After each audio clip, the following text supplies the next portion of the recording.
आता कसलाही विचार करायचा नाही. शांतपणे झोप. मी आहे बाजूला. झोप.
मुद्दा लक्षात आला ना वकील साहेब? यस अक्षय सर, पण तुम्ही अचानक जमिनीचे कागदपत्र का बदलताय? कारण ती जमीन मम्मांनी माझ्यासाठीच घेतली होती.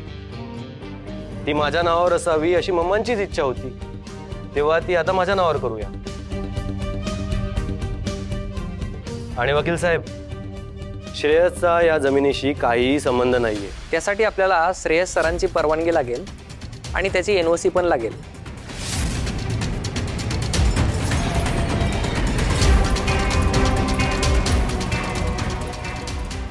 वकील साहेब, तुम्ही दी अक्षय सरनाईकला क्रॉस करताय का? तुम्हाला काय वाटतंय की अक्षय श्रेयसला बाजूला करून ही सगळी जमीन स्वतःच्या नावावर करतोय? अहो, एवढा गंभीर आरोप तुम्ही अक्षयवर करताय, याचा परिणाम काय असेल याची कल्पना तरी आहे का तुम्हाला? नाही, मला तसं म्हणायचं नव्हतं. मी जस्ट लीगल पॉइंट बद्दल बोलतोय. बरं, लीगल पॉइंट आमच्या रिक्वायरमेंट प्रमाणे वळवून पेपर्स रेडी करा आणि पेपर्स रेडी झाले की आम्हाला कॉल करा. आम्ही पेमेंट रेडी ठेवतो. Yes madam. चला. घाबरला तो. बाय द वे, चला सेलिब्रेट करूया. Of course. श्रेयस, अरविंद,